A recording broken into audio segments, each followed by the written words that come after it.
पहला अध्याय। विचार और चरित्र। एक कहावत है, जैसा मनुष्य अपने मन में सोचता है वैसा ही वह बन जाता है। यह विचार इतना व्यापक है कि मनुष्य ही नहीं बल्कि मनुष्य जीवन की हर स्थिति और प्रत्येक परिस्थिति को अपने भीतर समेटा हुआ है।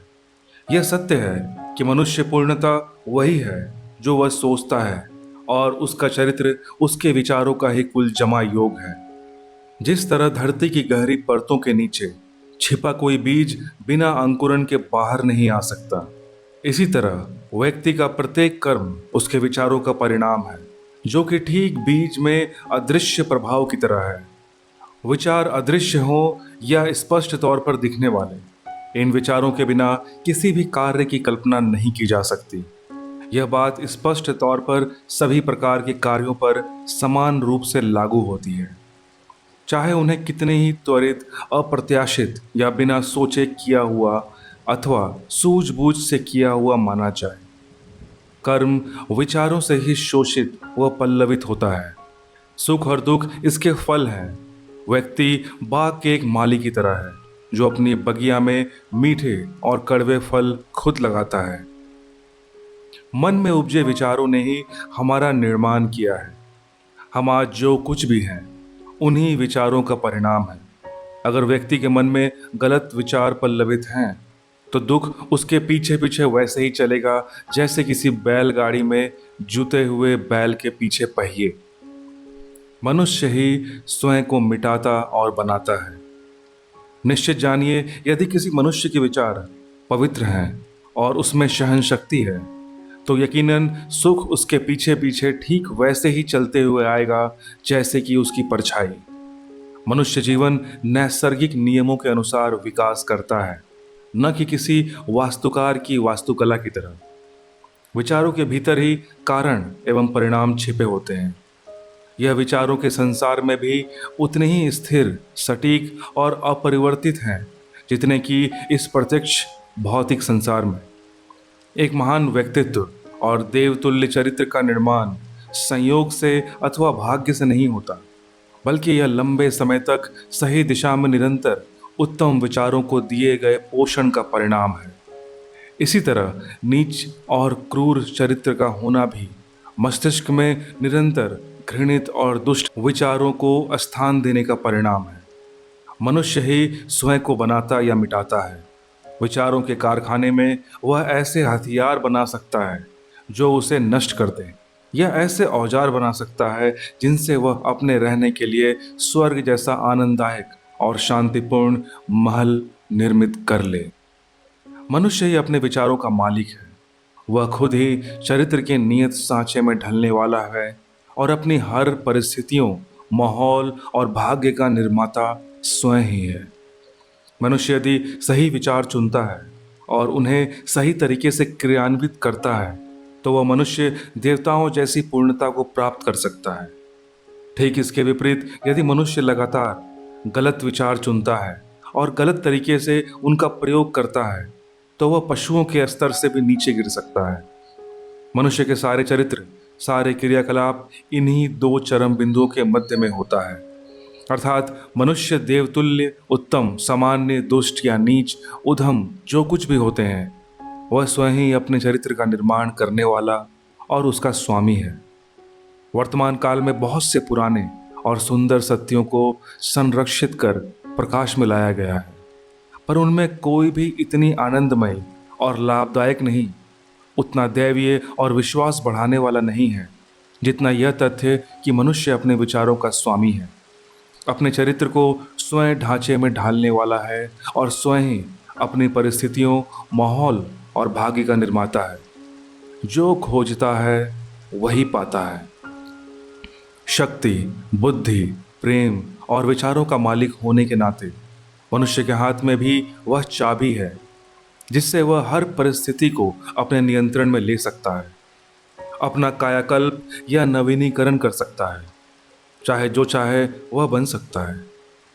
मनुष्य हमेशा स्वामी ही होता है, अपनी सबसे दीनहीन अवस्था में भी, लेकिन अपनी दुर्बल अवस्था में वह एक मूर्ख स्वामी होता है जो अपनी गृहस्थी का बुरा संचालन करता है।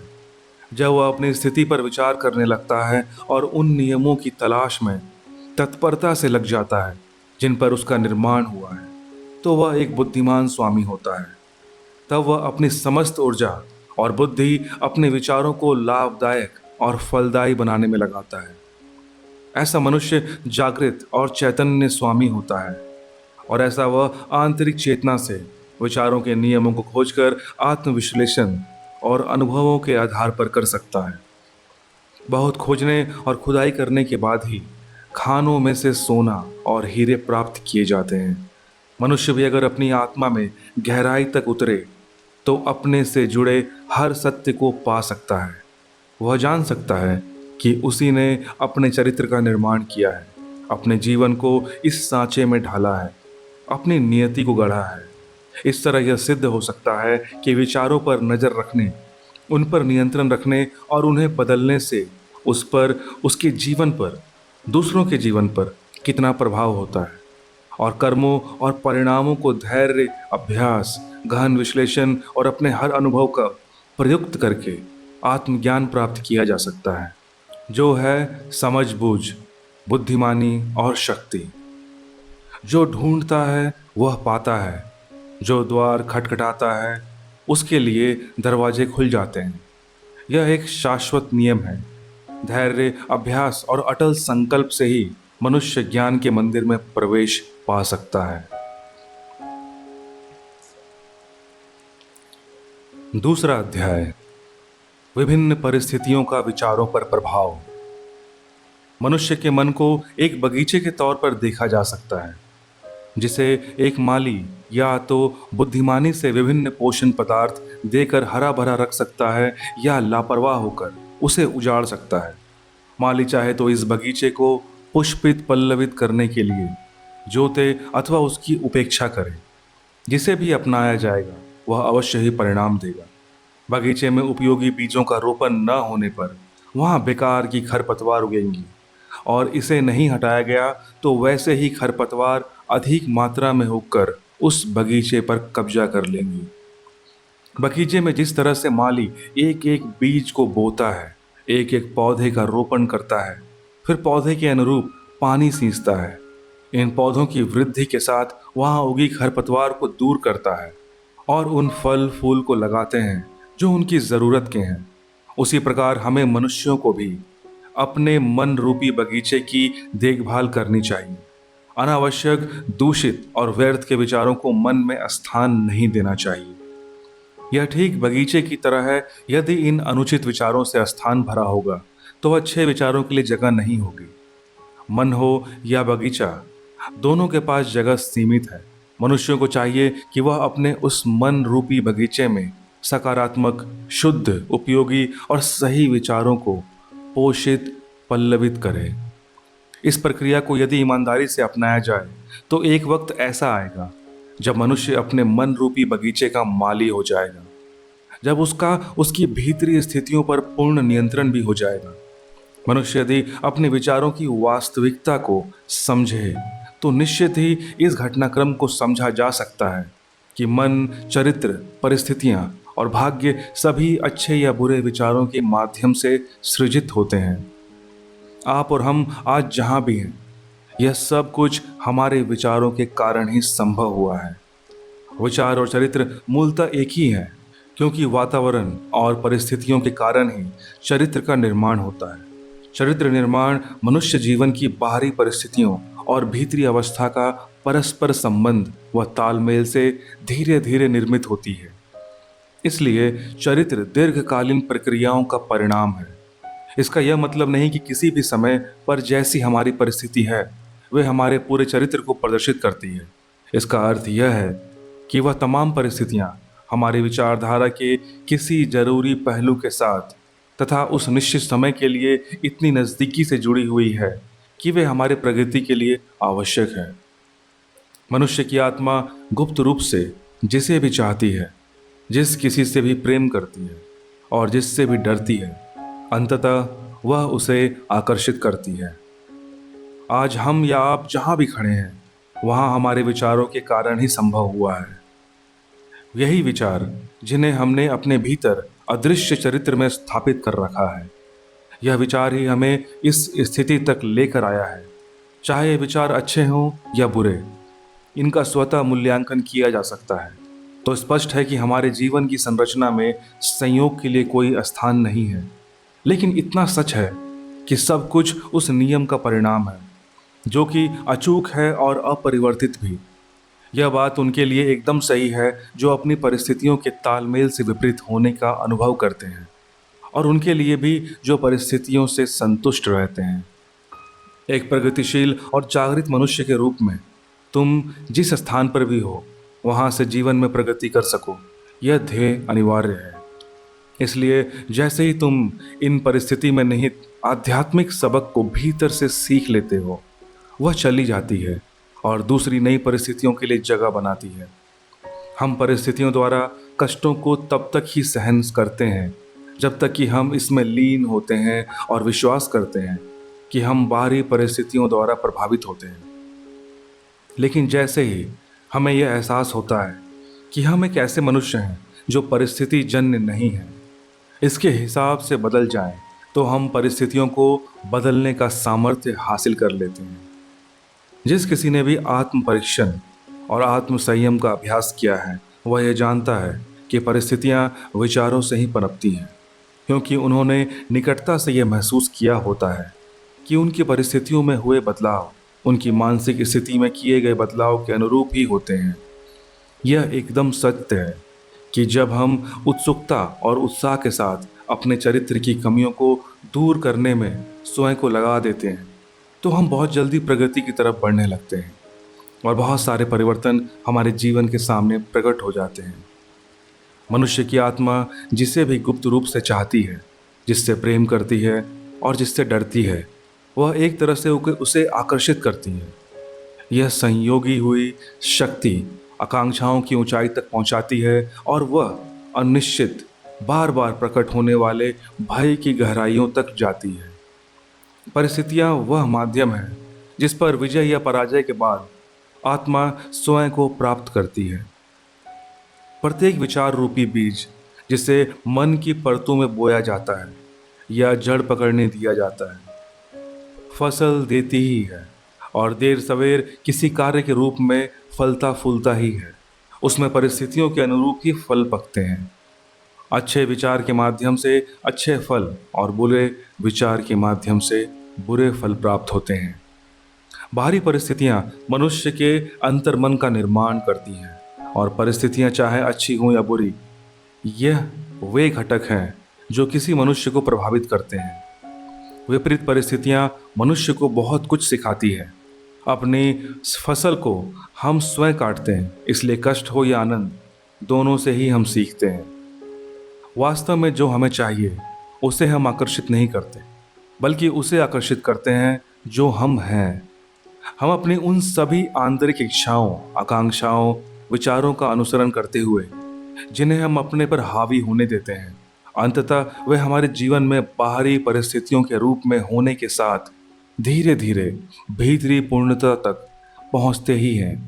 प्रगति और अनुरूपता के नियम सब जगह समान रूप से लागू होते हैं। कोई भी व्यक्ति गरीब स्थिति या जेल में भाग्य अथवा परिस्थितियों की क्रूरता के कारण नहीं पहुंचता, बल्कि निम्न विचारों और घटिया इच्छाओं के कारण पहुंचता है। और नहीं ऐसा होता है कि एक सच्चे मन वाला व्यक्ति यकायक किसी बाहरी शक्ति के दबाव में आकर अपराध बोध से ग्रसित हो जाता है। यह धीरे धीरे होता है। उस व्यक्ति के मन में अपराधी विचार गुप्त रूप से पनप रहा होता है और अवसर आते ही वह अपनी पूरी शक्ति के साथ प्रकट होता है। परिस्थितियां व्यक्ति का निर्माण नहीं करती, बल्कि व्यक्ति जैसा होता है उसके लिए उसी तरह की परिस्थितियां उत्पन्न होती हैं। हम वह प्राप्त नहीं करते जिसकी हम इच्छा करते हैं या जिसके लिए हम प्रार्थना करते हैं, बल्कि हमें वह मिलता है जिसकी हम सही तरीके से कमाई करते हैं। केवल हमारे बुरे विचारों के अतिरिक्त कभी भी ऐसी परिस्थितियां हो ही नहीं सकती जो हमें बुराइयों या उसके साथ ही कष्ट की ओर हमें नीचे की तरफ लेकर जा सके। उसी प्रकार ऐसी कोई स्थिति नहीं हो सकती जो बिना अच्छी और सफल आकांक्षाओं के निरंतर पैदा कर सके, हमें पुण्य या सफलता तथा उससे जुड़े सच्चे आनंद की ओर ऊपर उठना है। इसलिए हम अपने विचारों के स्वामी और मुखिया होने के नाते स्वयं को बनाते हैं, अपनी परिस्थितियों को आकार देते हैं और उसके रचयिता भी हैं। जन्म के समय एक आत्मा अपने पूर्ण स्वरूप में होती है और उसकी धरती की यात्रा शुरू हो जाती है। वह अपने प्रत्येक कदम से उन स्थितियों के मिश्रण को आकर्षित करती है जो स्वयं प्रकट होती है, जो उसकी पवित्रता और अपवित्रता को, दुर्बलता और सामर्थ्य को प्रतिबिंबित करती है। हमें यह मानना चाहिए कि हम जिस किसी भी स्थिति परिस्थिति में हैं, उसे हम आकर्षित ही नहीं करती, बल्कि उसके निर्माता भी हम ही हैं। हमारी महत्वाकांक्षाएं, जुनून और पसंद हर कदम पर निष्फल होती हैं, परंतु हमारे आंतरिक विचार और इच्छाएं स्वयं के भोजन, चाहे अच्छा हो या बुरा, द्वारा शोषित होते हैं। वह दिव्यता जो अंत में हमें आकार देती है हमारे अंतर्मन में, जो हमारी आत्मा है। अतः हम स्वयं द्वारा ही एक प्रकार से कैदी बना लिए जाते हैं। हमारे खुद के विचार और कर्म ही हमारे भाग्य के जेलर हैं। यदि यह निम्न स्तर के और तुच्छ हैं तो निश्चित ही हम कैदी बनाते हैं, लेकिन यही मुक्ति के दूत भी हैं। यदि विचार और कर्म अच्छे हैं तो मुक्ति प्रदान करते हैं। इस बात को भी जान लें कि हमें वह कभी नहीं मिलता जिसकी हम इच्छा करते हैं या जिसके लिए हम प्रार्थना करते हैं। हमें वही मिलता है जिसके लिए हम सही तरीके से कमाते हैं। हमारी इच्छाएं व प्रार्थनाएं तभी पूरी होती हैं और उनका फल भी हमें तभी मिलता है जब वे हमारे विचारों और कर्मों के साथ तालमेल खाती हैं। तो जब यह सत्य है तो इस दृष्टिकोण से परिस्थितियों के विरुद्ध लड़ने का हमारे जीवन में क्या अर्थ है? इसका अर्थ है कि हम हर पल बाहर हो रहे प्रभाव के विरुद्ध लड़ रहे हैं और साथ ही साथ अपने हृदय में उसके कारण को शोषित व संरक्षित कर रहे होते हैं।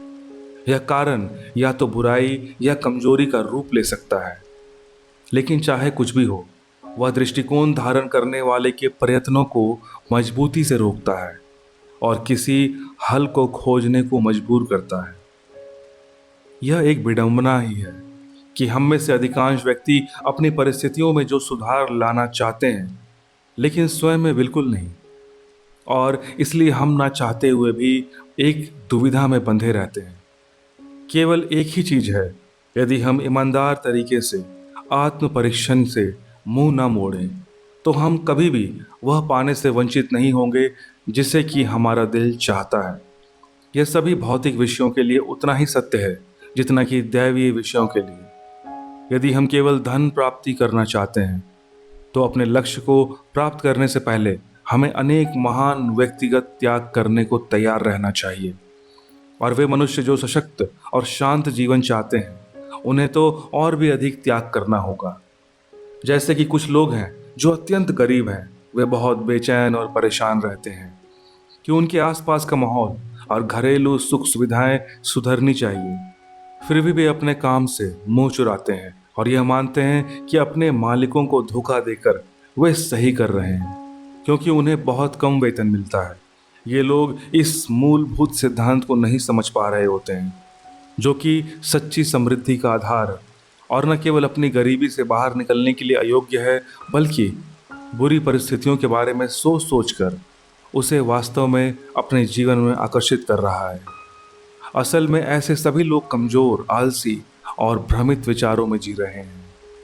दूसरी ओर कुछ अमीर लोग जो अनियमित दिनचर्या और अनियंत्रित भोजन सेवन करने के कारण कई तरह की बीमारियों से ग्रस्त हो जाते हैं, वह इन बीमारियों से राहत पाने के लिए खूब सारा पैसा तो खर्च करते हैं, लेकिन अत्यधिक खाने और अनियमित दिनचर्या की अपनी आदत को बदलने में बिल्कुल यकीन नहीं करते।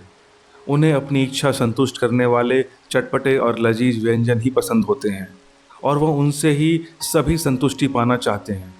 ऐसे व्यक्ति अच्छे स्वास्थ्य के लिए अयोग्य हैं, क्योंकि उन्होंने स्वास्थ्य जीवन के मूलभूत सिद्धांत को अभी तक सीखा ही नहीं। हमें अपने मन और जीवन में कार्यशील उस महान रहस्य का पता हमें अंतिम पूर्णता की यात्रा पर चलने से बहुत पहले ही मिल जाएगा, जो कि पूर्णता न्यायोचित है। तब हमें पता चल जाएगा कि यह नियम बुरे के बदले अच्छा या अच्छे के बदले बुरा फल नहीं देता। कई मालिक ऐसे होते हैं जो अधिक आर्थिक व व्यक्तिगत लाभ के लिए गलत रास्ते को अपना लेते हैं। साथ ही अपने हितों के लिए अपने ही अधीनस्थ काम कर रहे कर्मचारियों को वेतन भी कम देते हैं। ऐसे मालिक समृद्धि के बिल्कुल योग्य नहीं हैं और जब उनका दिवाला निकल जाता है तब वे परिस्थितियों को दोष देते हैं और यह नहीं जानते कि इसके लिए वे स्वयं जिम्मेदार हैं। अपनी इस इबारत का उन्होंने खुद निर्माण किया है। यह तीन उदाहरण इस सत्य को उजागर करते हैं कि अपनी परिस्थितियों का निर्माता मनुष्य स्वयं होता है। हालांकि अचेतन रूप से वह यह करता है और इसका उद्देश्य तो निश्चित ही अच्छा होता है, लेकिन इस उद्देश्य की प्राप्ति की राह में बाधाएं वह स्वयं ही उत्पन्न करता है। वह ऐसे विचारों और इच्छाओं को प्रोत्साहित करता है जो उसके तत्कालीन उद्देश्य से मेल नहीं खाती, इसलिए वह उस उद्देश्य को प्राप्त भी नहीं कर पाता। ऐसे कई उदाहरण प्रस्तुत किए जा सकते हैं, लेकिन इसकी कोई आवश्यकता नहीं है। यदि पाठक चाहे तो विचारों के नियमों के परिणामों को वह अपने भीतर मन में और जीवन में देख सकता है। हम में से ज़्यादातर लोग अपनी परिस्थितियों में सुधार तो लाना चाहते हैं, लेकिन स्वयं में बदलाव बिल्कुल भी नहीं लाना चाहते। यही कारण है हम बंधन में बंधे रहते हैं। मनुष्य की परिस्थितियां इतनी जटिल और विचारों की जड़ें इतनी गहराई में बसी होती हैं कि अलग अलग लोगों की खुशियों की परिभाषा भी भिन्न भिन्न होती है। यह इतनी अलग अलग और उलझी हुई होती है कि किसी भी मनुष्य की बाह्य और अभ्यंतर परिस्थितियों का मूल्यांकन करके कोई दूसरा मनुष्य इसका अंदाजा नहीं लगा सकता। कोई मनुष्य कुछ ईमानदार हो सकता है, लेकिन इसके बावजूद उसके जीवन में कष्ट हो सकते हैं, और कोई मनुष्य कुछ बेईमान हो सकता है, लेकिन इसके बावजूद वह धनवान हो सकता है। फिर भी यह सोचना पूरी तरह से बेईमानी ही है कि एक मनुष्य अपनी ईमानदारी के कारण कष्टों को पा रहा है और कोई उसी के समतुल्य दूसरा व्यक्ति अपनी बेईमानी के कारण धनी बना है। यह सोचना इसलिए भी सतही और बेईमानी है क्योंकि अधिकांशतः ऐसा मान लिया जाता है कि बेईमान आदमी पूर्ण भ्रष्ट है और ईमानदार आदमी पूर्ण तरह से पुण्यात्मा। गहरे ज्ञान और विस्तृत अनुभव के आधार पर यह निर्णय सही नहीं माना जा सकता। ईमानदार व्यक्ति की तुलना में बेईमान व्यक्ति में भी ऐसे कुछ प्रशंसनीय गुण हो सकते हैं जो दूसरों में नहीं है, यह शून्य है। दूसरी ओर ईमानदार व्यक्ति भी ऐसे कुछ दुर्गुणों रखने वाला हो सकता है, यद्यपि सूक्ष्म ही हो, जो दूसरों में नहीं है। ईमानदार व्यक्ति अच्छे विचारों और कर्मों का फल पाता है, लेकिन अपने दुर्गुणों यानी खामियों के चलते कष्टों का भी अनुभव करता है। बेईमान व्यक्ति उसी तरह से कष्ट या खुशी का अनुभव करता है। इस तरह दोनों को ही अपने अच्छे और बुरे कर्मों का फल मिलता है। मानव मन को यह मानना अच्छा लगता है कि व्यक्ति अपने सद्गुणों के कारण कष्ट में होता है, लेकिन जब तक हम अपने मन से हर नकारात्मक, कड़वे और दूषित विचारों को निकाल कर नहीं फेंक देते और अपनी आत्मा से हर अस्वस्थ दाग को नहीं साफ कर देते, हम क्या उस स्थिति में हो सकते हैं जहां हम यह जान पाएं और घोषित कर पाएं, हमारा कष्ट, हमारी तकलीफ हमारे अच्छे नहीं बल्कि बुरे गुणों और कर्मों के फलस्वरूप है। उस परम पूर्णता के पथ पर पहुंचने से बहुत पहले हमें अपने जीवन और मन में कार्यशील उस महान नियम का पता चल जाएगा जो पूर्णतः न्याय संगत है, जो बुरे के बदले अच्छा या अच्छे के बदले बुरा फल नहीं देगा। जब हमें ऐसा ज्ञान मिल जाता है तब हम यह जान जाते हैं अपने पूर्व के अज्ञान और अंधेपन को देखते हुए कि हमारा जीवन सदा से ही न्याय संगत रहा है और हमारे पूर्ण के सारे अनुभव सही और गलत हमारे विकसित या अविकसित स्वरूप से ही स्पष्ट रूप से उचित परिणाम थे। यह एक शाश्वत सत्य है कि अच्छे विचार और कर्म कभी भी बुरे परिणाम नहीं दे सकते। ठीक इसी प्रकार बुरे विचार और कर्म कभी भी अच्छे परिणाम नहीं दे सकते।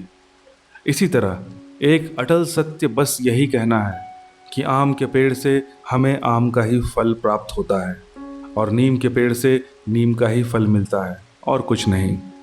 हम प्राकृतिक जगत रहते हैं और इसके नियमों को समझते हैं और इसके अनुरूप कार्य भी करते हैं या कार्य होता हुआ देखते हैं। लेकिन यह विडंबना ही है कि कुछ ही मनुष्य मानसिक व नैतिक जगत में इस रहस्य को समझते हैं। यही कारण है कि इस साधारण, सहज व अटल सत्य से विमुक्त होने वाले व्यक्ति इसके अनुरूप परिणाम प्राप्त नहीं कर पाते।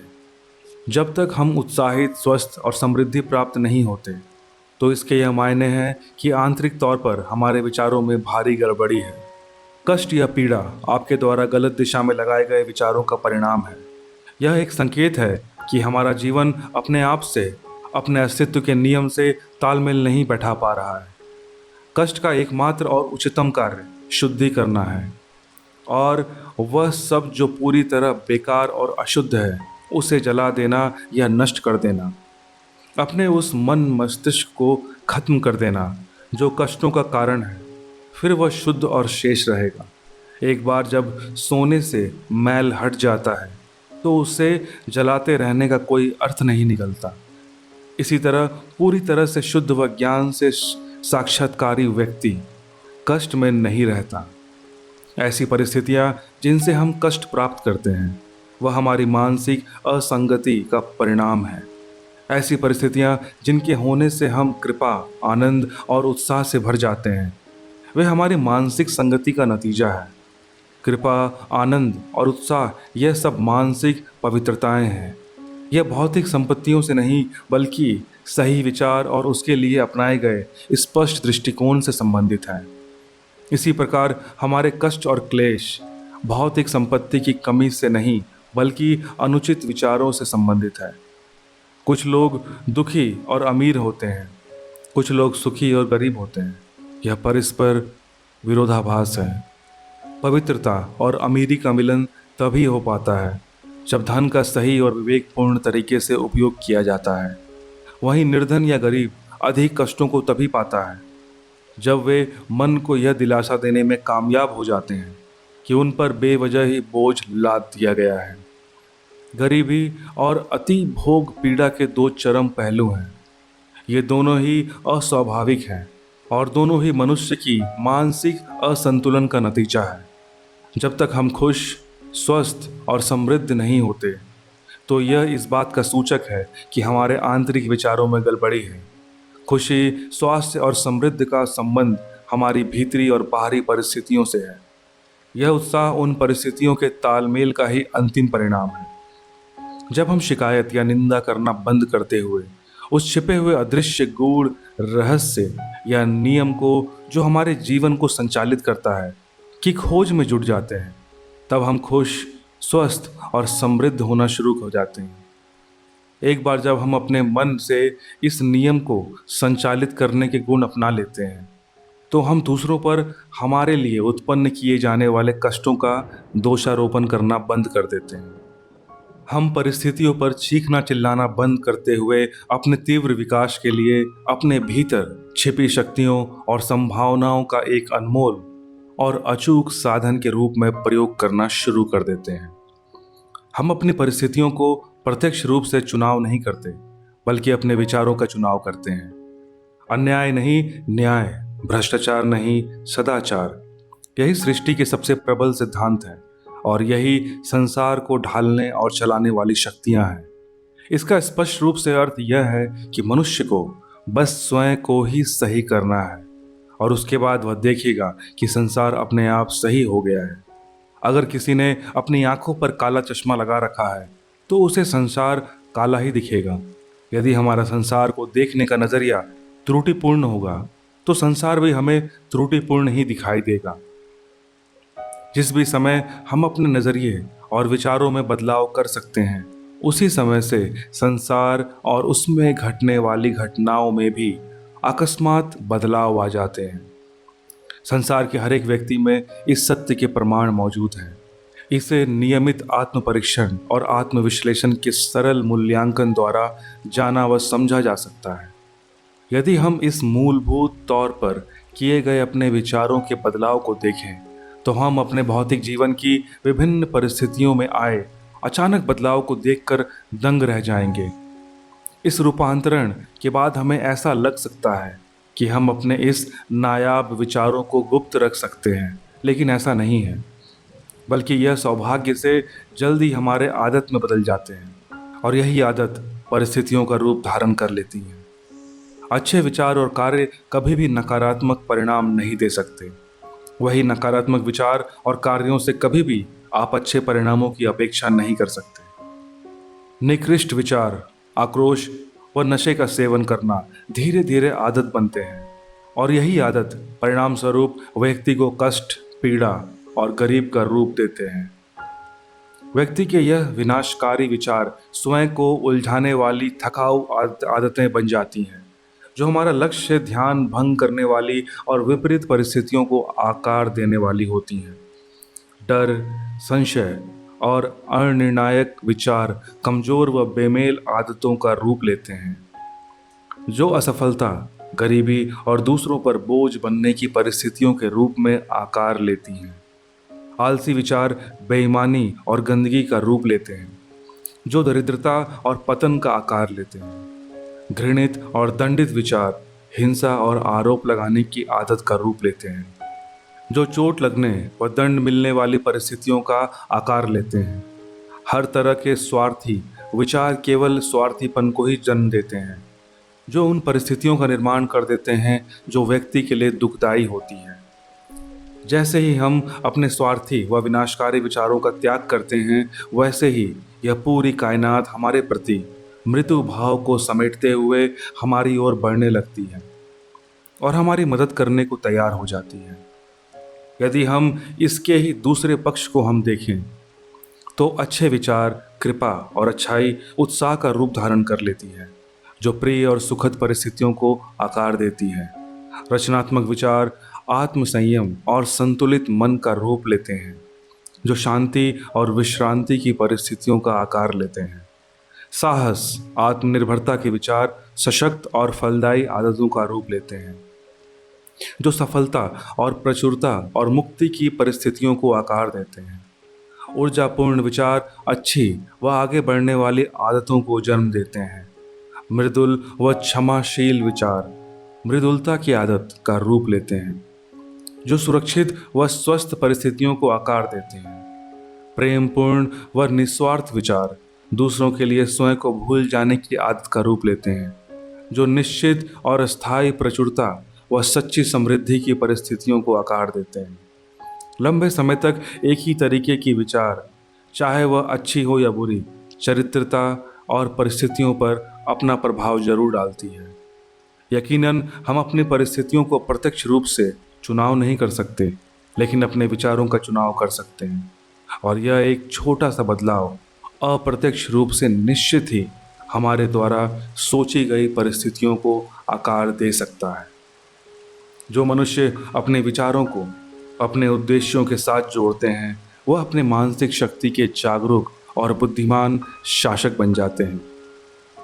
प्रकृति हमारे साथ और हमारे माध्यम से ही काम करती है, जिससे कि हम उन विचारों का आनंद उठा सकें जिन्हें हम अपने भीतर शोषित करते हैं। प्रकृति द्वारा ऐसे अवसर निरंतर प्रस्तुत किए जाते हैं, बुरे या विनाशकारी विचारों को सतह पर ले आते हैं। जैसे ही हम अपने घृणित व विनाशकारी विचारों को त्यागते हैं, पूरा संसार हमारे प्रति मृदुल हो जाता है और हमारी मदद करने को तैयार हो जाता है। जैसे ही हम अपने कमज़ोर और दूषित विचारों को दूर करते हैं, हर तरफ ऐसा अवसर आने लगते हैं जिससे कि हमारे सशक्त संकल्प को मदद मिलती है। जैसे ही हम अच्छे विचारों को बढ़ावा देते हैं, तो कोई भी दुर्भाग्य हमें शर्म और कष्ट से नहीं घेरता।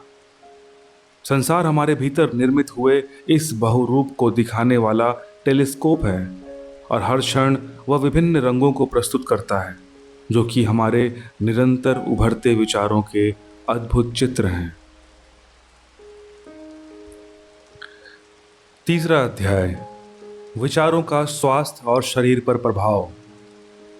शरीर मन का सेवक है या मन के आदेशों का पालन करता है, चाहे वह आदेश सोच समझकर दिए गए हों या फिर स्वयं ही प्रकट हो गए हों।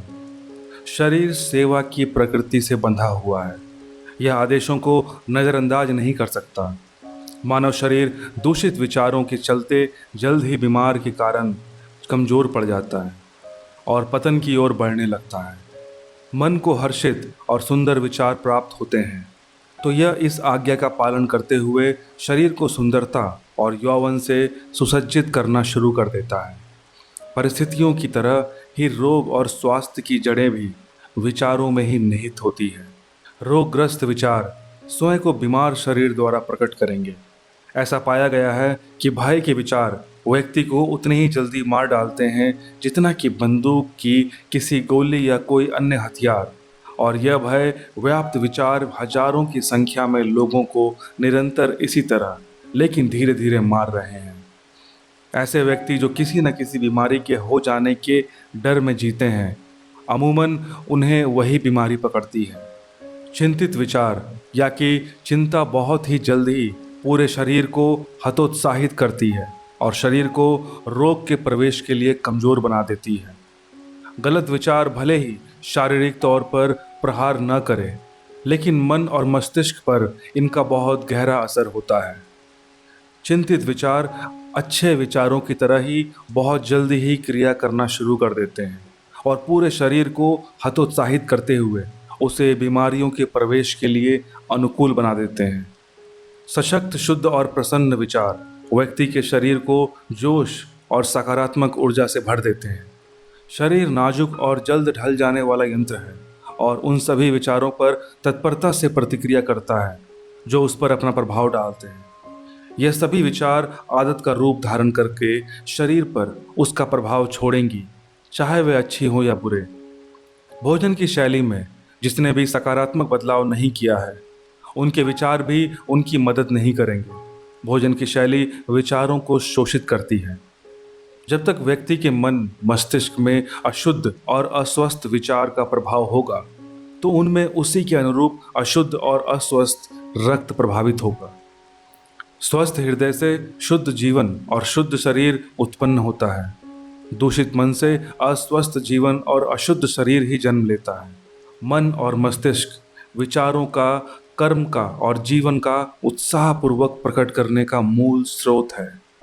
यदि हम स्रोत को शुद्ध करेंगे तो भीतर और बाहर सब शुद्ध हो जाएगा।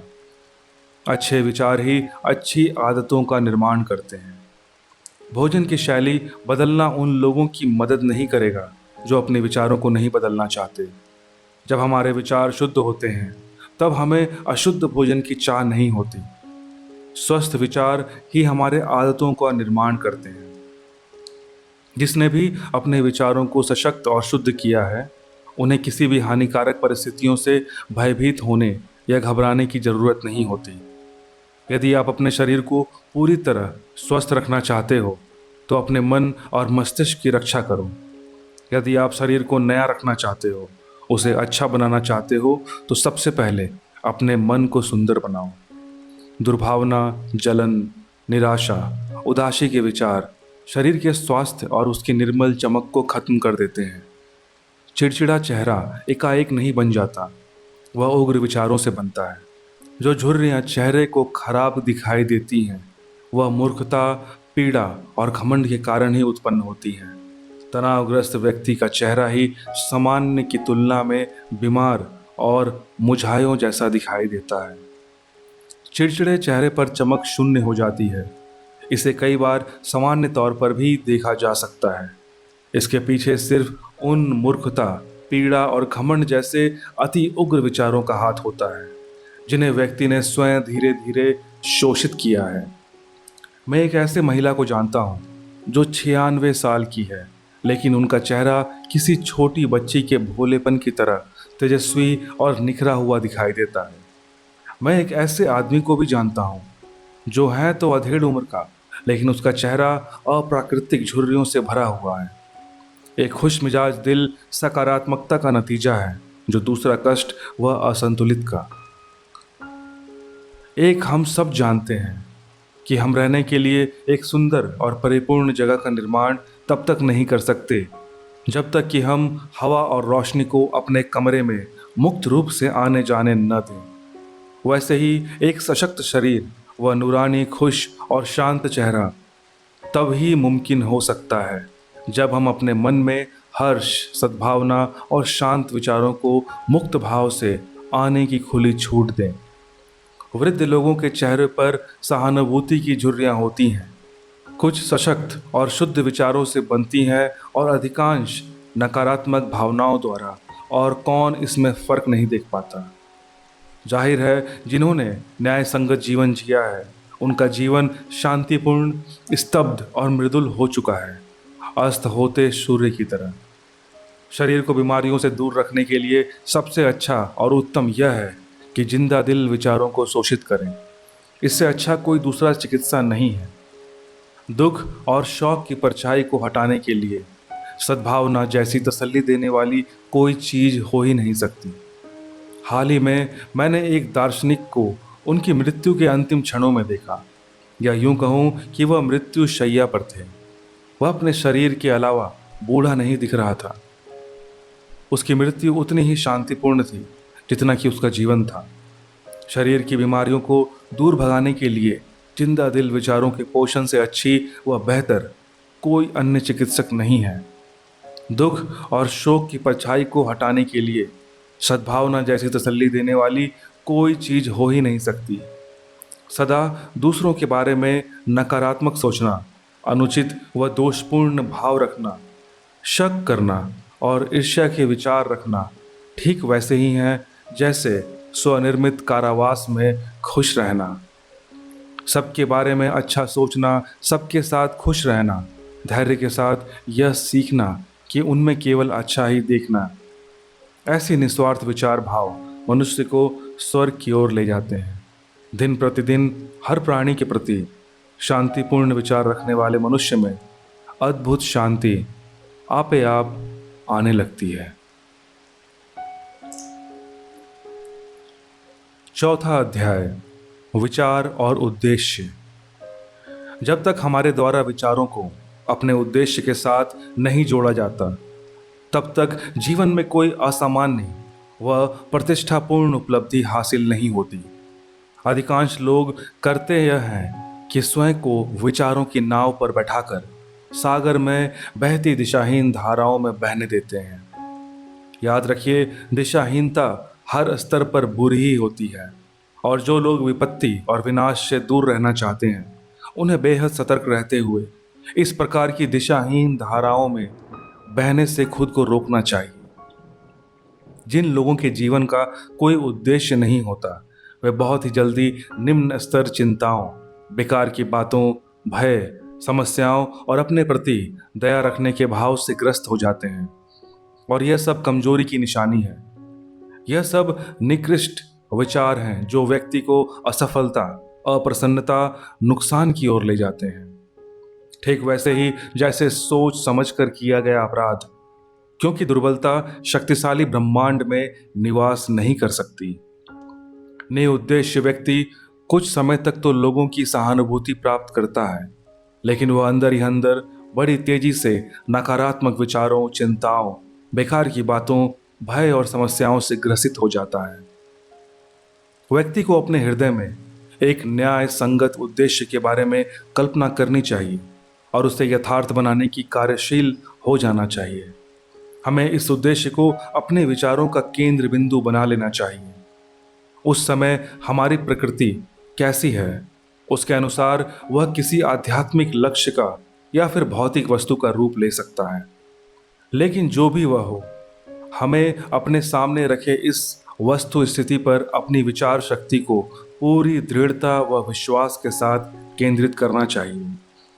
हमें इन विचारों को अपना उच्चतम कर्तव्य मानकर इस उद्देश्य प्राप्ति के लिए लग जाना चाहिए और इसकी प्रगति के लिए स्वयं को समर्पित कर देना चाहिए। हमें यह भी ध्यान रखना चाहिए कि हम इन विचारों को क्षणिक रुचियों, चाहतों और कल्पनाओं के पीछे नहीं भागने दें। आत्मसंयम एक प्रकार से राजसी मार्ग है और विचारों की सच्ची एकाग्रता है।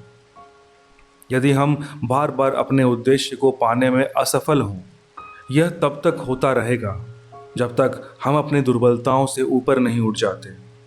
चरित्र का मजबूत होना ही किसी भी व्यक्ति के जीवन की सच्ची सफलता होगी, और यह भविष्य के सामर्थ्य और विजय की नई शुरुआत होगी।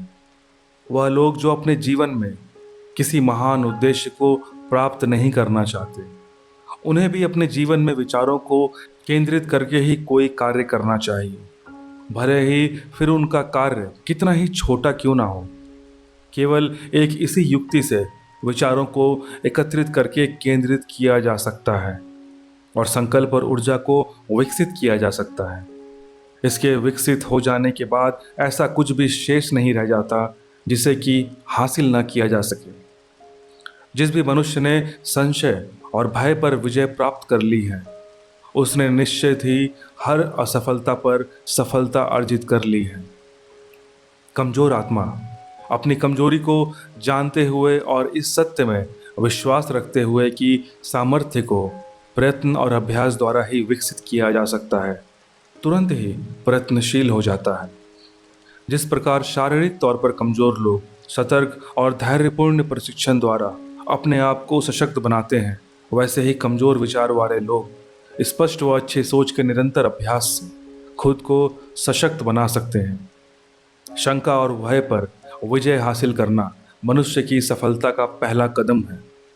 दिशाहीनता और कमजोरी को परे हटाकर और किसी उद्देश्य के साथ सोचना उन सशक्त लोगों की श्रेणी में पहुंचना है जो कि असफलता को सफलता की प्राप्ति के मार्ग के रूप में पहचानते हैं और जो सब परिस्थितियों को अपने अनुकूल बना लेते हैं और जो सशक्त सोच रखते हैं, बिना किसी भय के प्रयास करते हैं और कुशलता से उसे प्राप्त करते हैं।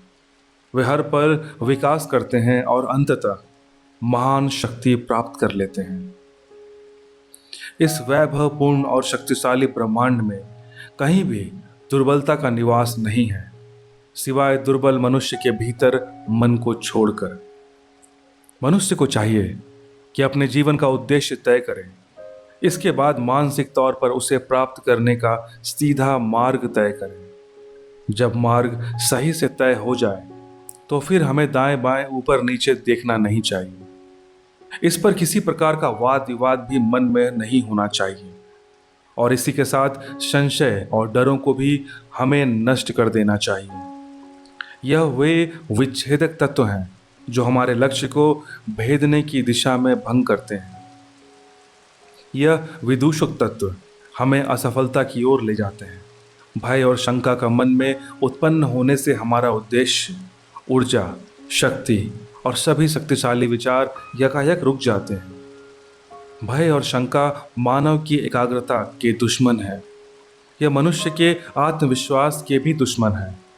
जब तक ये दुश्मन आपके मन में रहेंगे, तब तक आप अपने लक्ष्य तक पहुंचने के लिए पूरी ताकत और एकाग्रता से प्रयास नहीं कर पाएंगे। इसलिए जरूरी है कि आप अपने मन से इस भय और शंका को बाहर निकालकर फेंक दें और एकाग्रचित्त हो आत्मविश्वास को मन में धारण कर लें। जिस किसी ने भी अपने विचारों को अपने उद्देश्य के साथ जोड़ा है, वे अपनी मानसिक शक्ति के जागरूक और बुद्धिमान शासक बन जाते हैं। मनुष्य के मन में कुछ पाने व करने की इच्छा इस ज्ञान से उभरती है कि हम कुछ कर सकते हैं, लेकिन भीतर जन्मी शंका और भय ज्ञान के सबसे बड़े शत्रु हैं। और ऐसे मनुष्य जो इसे बढ़ावा देते हैं, इन्हें मारते हैं या कुठाराघात करते हैं, वह स्वयं को प्रगति के राह में निष्फल करते हैं। ऐसे मनुष्य जो शंका और भय पर विजय प्राप्त कर लेते हैं, वह असफलताओं पर भी सफलता अर्जित कर सकते हैं। ऐसे व्यक्ति जिन्होंने शंका और भय पर विजय प्राप्त कर ली है, उन्होंने सफलता पर विजय प्राप्त कर ली है। उनका हर विचार सामर्थ्य से जुड़ा हुआ है और वे सभी समस्याओं का साहस के साथ सामना करके उन्हें बुद्धिमानी से स्वयं को नियंत्रित कर सकते हैं। ऐसे संयत व्यक्ति के उद्देश्य समय के अनुरूप होते हैं और वह समय पर पूर्ण करने में सफलता अर्जित करते हैं। वह अपने उद्देश्यों का बीजारोपण सही समय पे करते हैं और यही कारण होता है कि उनके पेड़ों के फल असमय जमीन पर नहीं गिरा करते। किसी भी व्यक्ति के जीवन की सच्ची सफलता उसके चरित्र की मजबूती पर निर्भर करती है और यही उसके भविष्य के सामर्थ्य व विजय की नई शुरुआत होती है। भय रहित विचार उद्देश्यपूर्ण रचनात्मक शक्ति में परिवर्तित हो जाते हैं। इस गूढ़ रहस्य को जो जानते हैं वे सदैव तैयार रहते हैं। उनके विचारों में कभी भी परिस्थितियों के हिसाब से भटकाव व ठहराव नहीं आता। वह एक योद्धा की तरह डटे रहते हैं। वह अपने विचारों को अपने उद्देश्य के साथ निरंतर जोड़ते हैं और अपनी मानसिक शक्ति के जागरूक और बुद्धिमान शासक बन जाते हैं।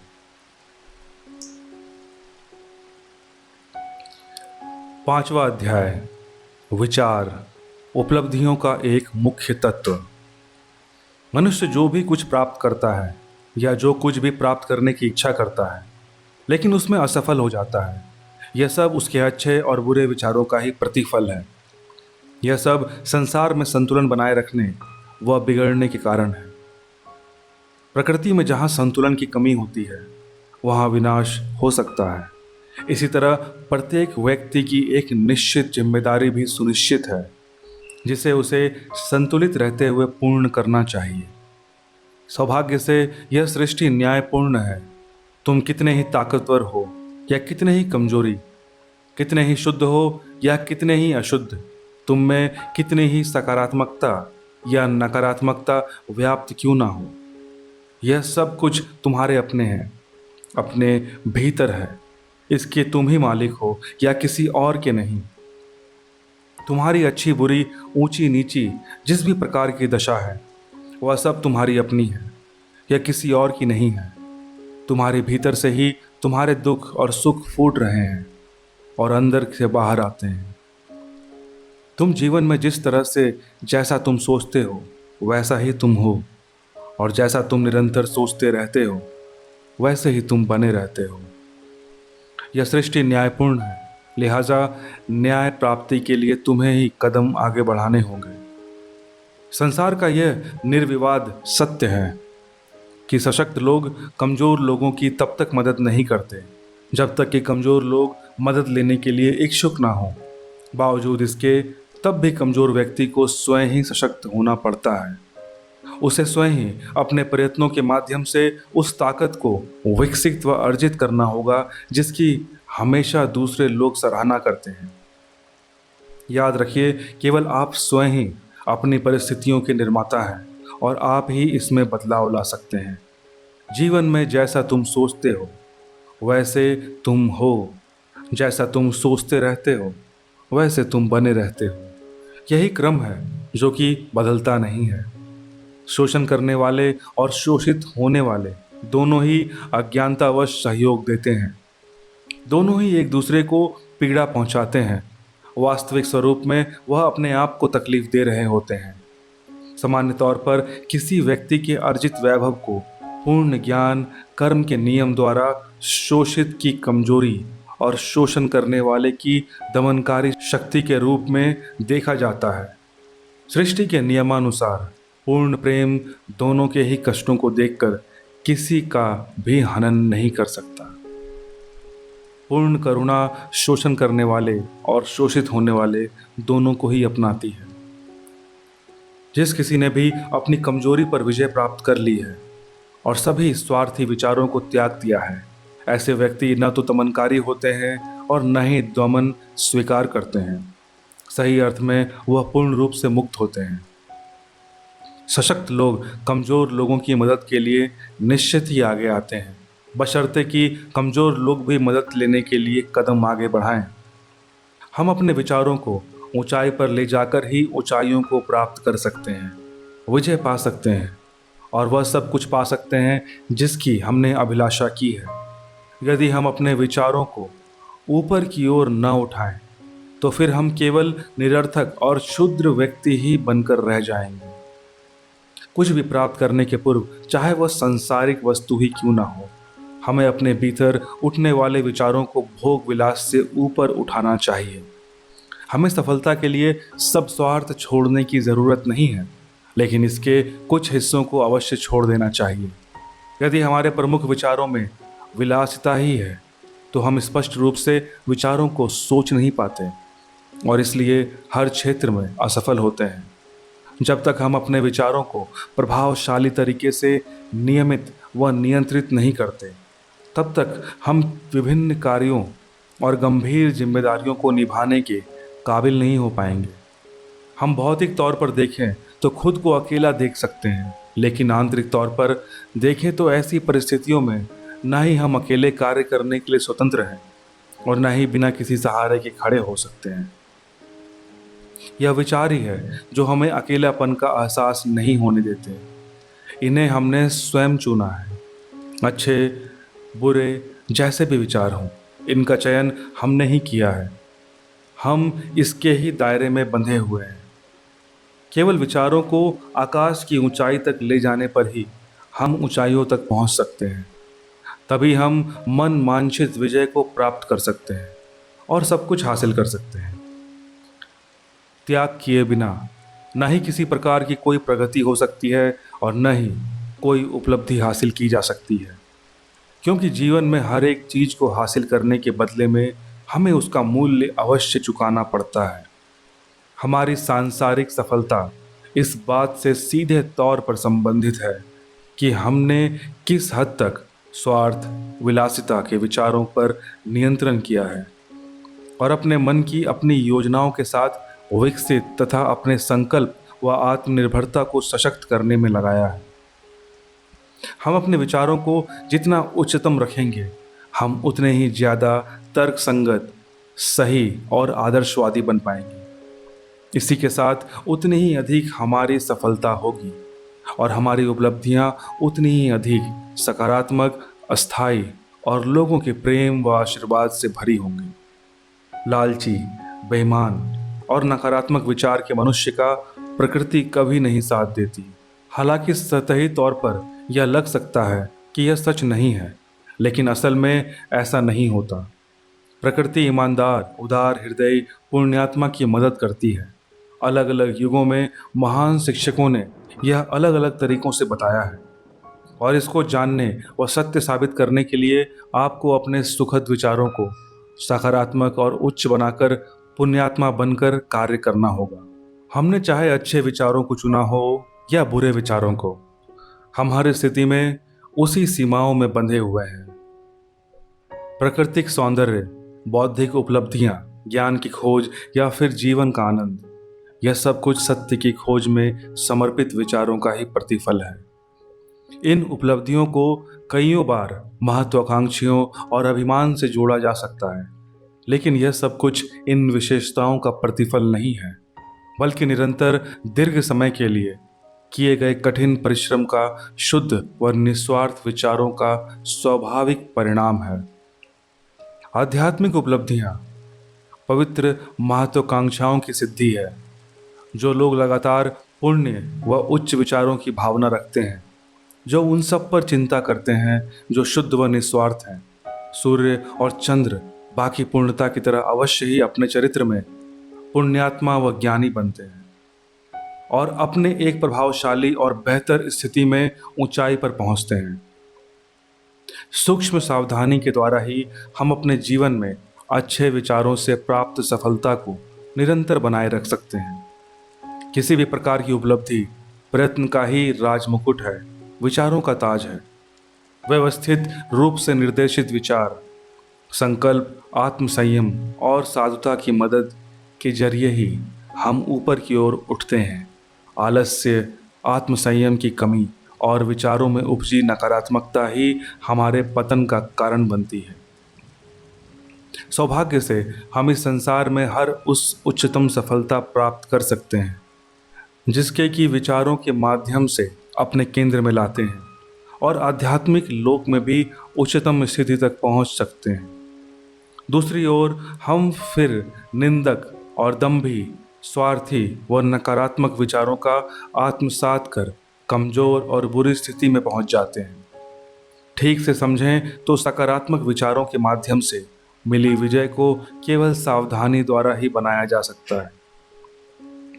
जब सफलता मिलना तय होता है तो बहुत से लोग पीछे रह जाते हैं और असफलता प्राप्त होती है, क्योंकि जीवन में ऊंचाई पर पहुंचने से अधिक परेशानी उस ऊंचाई पर बने रहना होता है।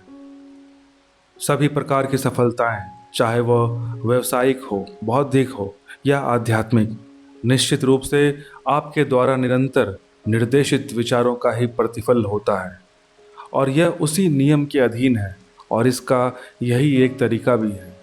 अंतर सिर्फ इतना है कि आपकी सफलता प्राप्ति का लक्ष्य वास्तव में कितना बड़ा है।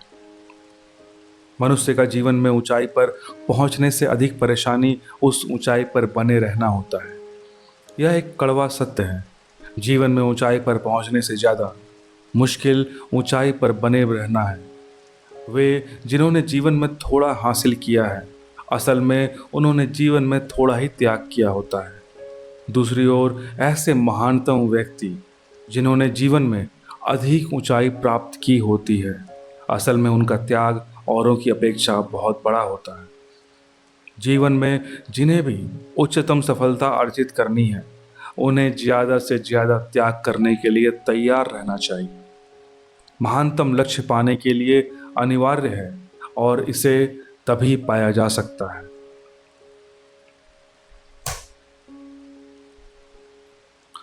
छठा अध्याय, उच्च आदर्श और सुंदर परिकल्पना।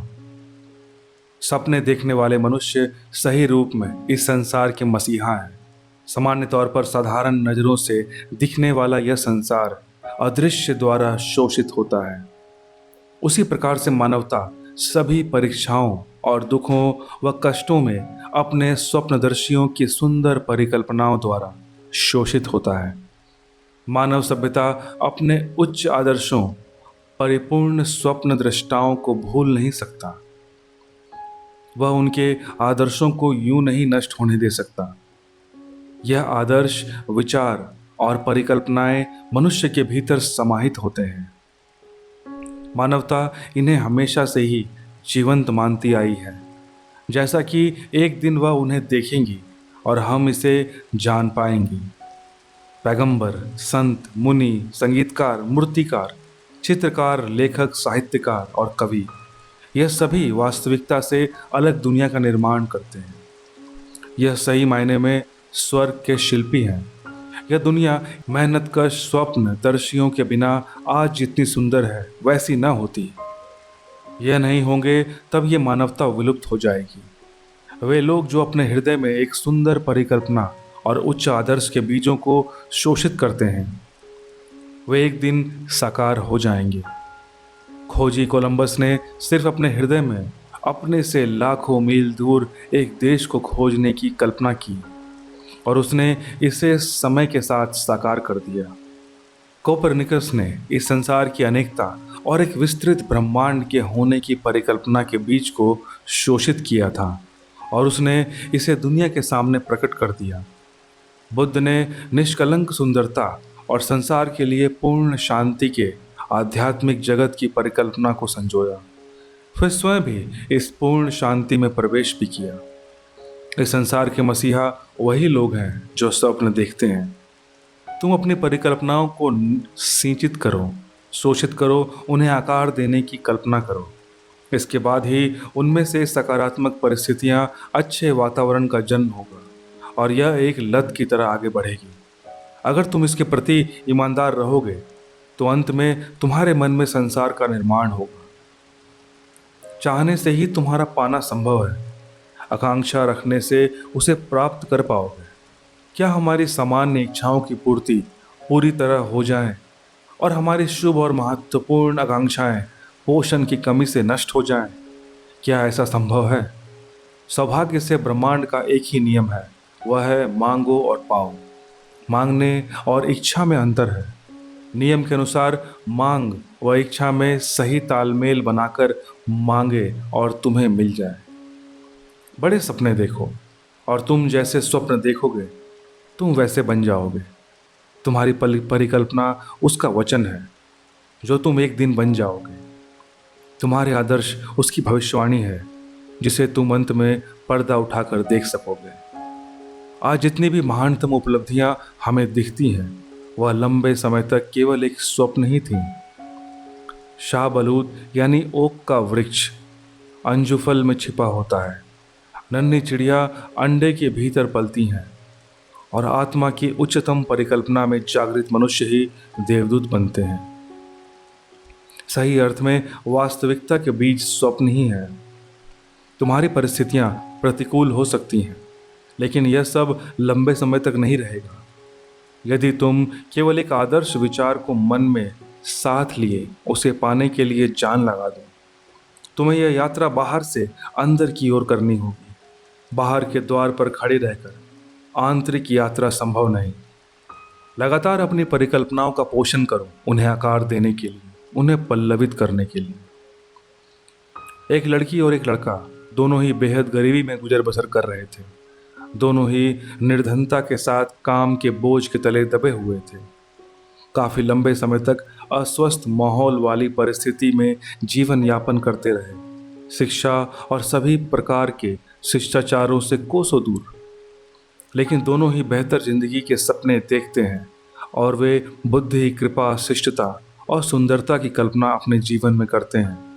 वे मानसिक तौर पर एक आदर्श जीवन परिस्थिति की कल्पना करते हैं और आज़ादी से भरे जीवन के ख्वाब देखते हैं।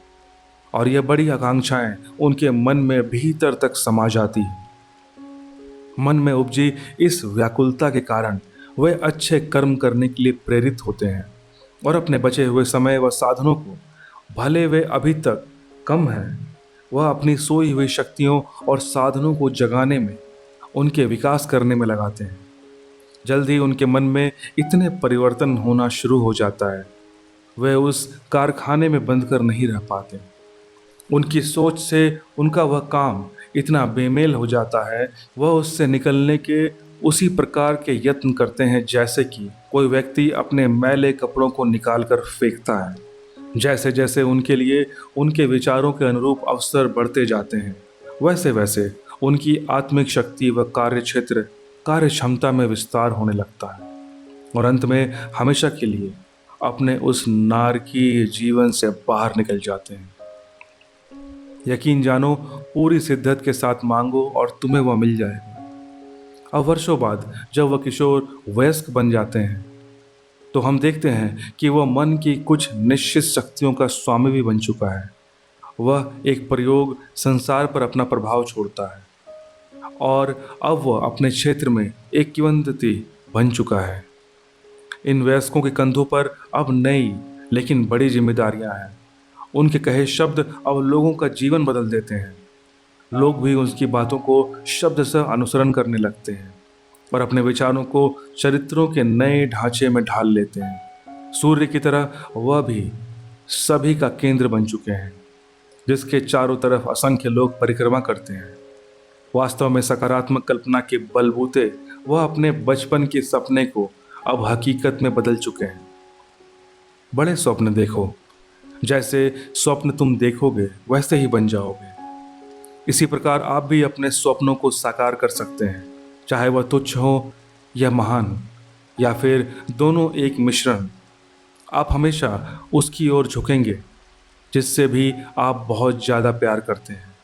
इसी के बदौलत ही आपके विचारों के न्यायपूर्ण परिणाम आपके हाथों में रख दिए जाएंगे। याद रखिए, आपको वही प्राप्त होगा जिसके कि आप योग्य हैं, न ही उससे कम और न ही उससे ज़्यादा। आप अपने विचारों और सपनों के अनुसार नीचे गिरेंगे, वहीं रहेंगे या फिर ऊपर उठेंगे। आप अपनी इच्छाएं जितने तुच्छ बनाओगे या अपनी प्रबल इच्छाओं को जितने महान। स्टैंटन कर्कहैम डेविस ने कितने सुंदर शब्द लिखे। वे लिखते हैं, संभव है कि आप लिखा हुआ मिला रहे हो और फिर आप उस दरवाजे से निकलकर बाहर आ जाएंगे जो हमेशा से आपको अपने सपनों की बाधा लगता था, और आप अपने को श्रोता समूह के सामने पाएंगे। पेन अब भी आपके कान में फंसा हुआ है, स्याही के छींटे आपकी उंगलियों पर हैं, और तुरंत ही आप अपनी प्रेरणा को धारा प्रवाह रूप से बोलने लगेंगे। हो सकता है कि आप भेड़ चरा रहे हों और आप गांव से शहर की ओर बढ़ते चले जा रहे हों, लेकिन आप एक मास्टर के स्टूडियो में आत्मा के साहित्य मार्गदर्शन में चलेंगे, और एक समय ऐसा आएगा जब वह कहेगा कि अब मुझे तुम्हें कुछ भी सिखाना शेष नहीं रह गया है। तब आप एक महारथी बन जाएंगे, वह महारथी जिसने कुछ समय पहले ही भेड़ों को चराते हुए महान सपने देखे थे। आप कुल्हाड़ी को नीचे पटक कर संसार के पुनरुत्थान की जिम्मेदारी ले लेंगे। विचार शून्य, धूर्त, अज्ञानी, आलसी और सुस्त व्यक्ति सिर्फ चीज़ों के वास्तविकता में घटित परिणामों को ही देख पाते हैं। वे उनके पीछे की अमूर्त स्थिति पर ध्यान ही नहीं दे पाते। ऐसा इसलिए क्योंकि वह घटनाक्रम उन्हें सामान्य नज़रों से दिखाई नहीं देता। यही कारण है कि वह हमेशा भाग्य, किस्मत और संयोग का रोना रोते रहते हैं। किसी व्यक्ति को धनवान होते हुए वे कहते हैं कि उस व्यक्ति की किस्मत अच्छी है। किसी को बुद्धिमानी प्राप्त करते देखते हैं तो वे कहते हैं उसमें यह प्रतिभा तो जन्मजात है।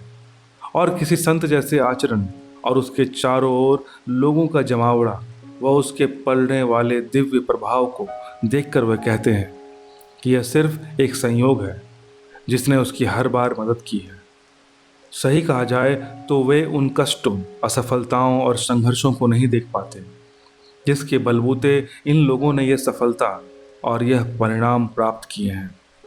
कहने वाले व्यक्ति को इसका जरा भी अंदाजा नहीं होता कि इन सब के लिए उन्होंने कितने त्याग, कितने परिश्रम और कितनी कोशिशें की गई, कितना भरोसा खुद पर और औरों पर रखा, जिस कारण मार्ग में आई विराट बाधाओं को पार करके अपने मन के महान स्वप्न को साकार किया। पर यह दुर्भाग्य ही है कि आम व्यक्ति इसके पीछे का त्याग सभी को नहीं दिख पाता।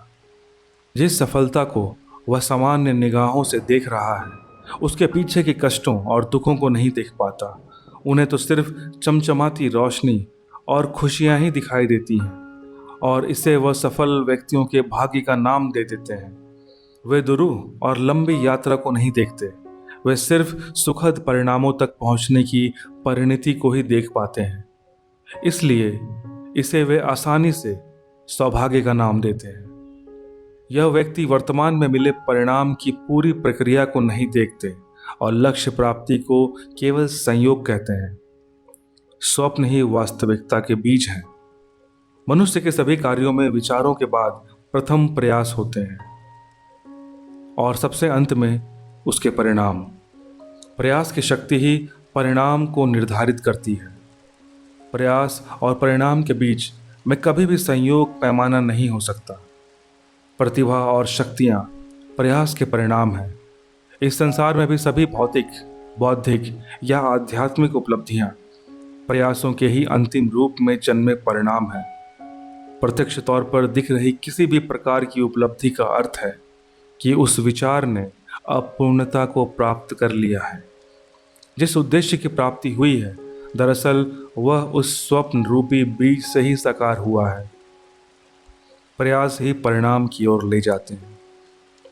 जिस वक्त आप मन में यह स्वप्न देखते हैं और शोषित करते हुए महान बनते हैं उस वक्त से आप जीवन को अपने अनुभव बनाना शुरू कर देते हैं। इस विचार को जब आप अपने दिल के सिंहासन पर विराजित करते हैं उस समय से वह होना शुरू हो जाते हैं जो आप होना चाहते हैं और जीवन को उसी के अनुसार ढाल लेते हैं। 7वां और अंतिम अध्याय, शांति। मन की शांति बुद्धिमान व्यक्ति की बुद्धिमत्ता का एक सुंदर आभूषण है। बुद्धिमत्ता लगातार सब्र और लंबे समय तक किए गए आत्मनियंत्रण के प्रयासों का परिणाम होती है। मन की शांति परिपक्व व्यक्ति के अनुभव की निशानी है। इससे यह स्पष्ट हो जाता है कि वह व्यक्ति दूसरों की अपेक्षा नियमों और विचार प्रक्रियाओं में ज़्यादा समझदारी व ज्ञान रखता है। मनुष्य के शांत रहने की एक सीमा है। कोई भी मनुष्य उस सीमा रेखा तक ही शांत रहता है जहाँ तक कि वह मानता है कि यह उसके जीवन के विचारों का परिणाम है। यहाँ मनुष्य को यह समझने की नितांत आवश्यकता है कि उसके सामने प्रकट हो रही दूसरों की परिस्थितियाँ और उनके व्यक्तित्व भी उसी से उत्पन्न विचारों का परिणाम है। वह व्यक्ति जिसमें यह देख पाने की अंतर्दृष्टि निर्मित होती है तो इसी समझ की बदौलत वह कारण और परिणाम स्पष्ट तरीके से देखने लगता है। इसके बाद वह किसी कारण या स्थिति विचलित नहीं होता। उसके मन में उतावलापन हिलोरे नहीं खाते। वह चिंतित भी नहीं होता और ना ही दुखी होता है। वह हर स्थिति परिस्थिति में संतुलन और शांति बनाए रखता है। शांति को धारण करने वाला इस कला को सीख लेता है कि उसे स्वयं पर किस प्रकार से शासन करना है। साथ वह यह भी सीख लेता है कि उसे दूसरों के प्रति किस प्रकार से स्वयं को ढालना है। इसके बाद उसे देखने वाले लोग उसकी आध्यात्मिक शक्ति के दीवाने हो जाते हैं। वे सभी स्वयं में महसूस करते हैं कि वे भी इस शांतचित्त व्यक्ति से सीख रहे हैं और उनका भरोसा उस व्यक्ति पर धीरे धीरे बढ़ता जाता है। मनुष्य जितना शांत होता है, उसकी प्रतिष्ठा, सफलता और दूसरों पर उसका प्रभाव भी उतना ही ज़्यादा बढ़ता जाता है। साधारण व्यापारी भी यदि आत्मनियंत्रण और मानसिक शांति को विकसित कर ले तो उसका व्यापार भी बहुत समृद्ध हो जाएगा। ऐसा इसलिए क्योंकि अन्य लोग भी हमेशा उसी व्यक्ति के साथ व्यापार करना पसंद करते हैं जिसका आचरण तटस्थ हो और व्यवहार दोस्ताना हो। शांतचित्त व्यक्ति में उभरी यही खूबियां होती हैं। शांति को धारण करने वाला स्वयं का शासक होता है। कोई भी व्यक्ति क्यों ना हो, वह शांत और तटस्थ व्यक्ति से प्रेम करता ही है। सभी उसका आदर और सम्मान करते हैं। उसकी उपस्थिति रेगिस्तान में छायादार पेड़ की तरह होती है। वह तूफान में सहारा देने वाली मजबूत और स्थिर चट्टान जैसा होता है। शांत मन के व्यक्ति से भला किसे प्रेम नहीं होगा। जिस व्यक्ति का जीवन संतुलित हो उसे भला कौन नहीं चाहेगा। इससे कोई फर्क नहीं पड़ता कि बारिश हो रही है या धूप। इससे भी फर्क नहीं पड़ता कि ऐसे लोगों के जीवन में कैसी परिस्थितियां हैं। परिस्थितियां चाहे जैसी भी हों, वह हमेशा ही शांत रहते हैं। चारित्रिक रूप से तटस्थता और संतुलन, जिसे हम शांति कहते हैं, सुसंस्कृत व्यक्ति का अंतिम पाठ है। यही जीवन का फूल है और आत्मा का फल। यह स्वर्ण से भी अधिक मूल्यवान है और बुद्धिमानी से ज़्यादा चाहने योग्य है। शांत व्यक्तित्व के लिए सभी कुछ सरल व सुलभ है। ऐसे व्यक्ति के लिए शांत प्रिय जीवन की अपेक्षा में सिर्फ और सिर्फ समृद्धि की इच्छा महत्वहीन हो जाती है। ऐसे शांति प्रिय व्यक्ति का जीवन सत्य के सागर की गहराइयों तक केवल शांति का ही निवास होता है, जिसका तूफान भी स्पर्श नहीं कर सकता।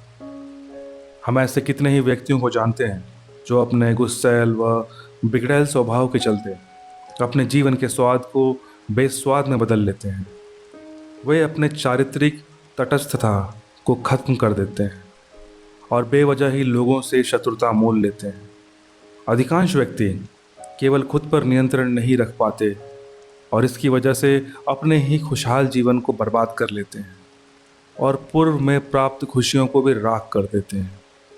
अपने जीवन यात्रा के दौरान बेहद कम ऐसे लोगों से मिल पाते हैं जिन्होंने उस शांति को प्राप्त किया हो और वह चारित्रिक रूप से तटस्थ हों।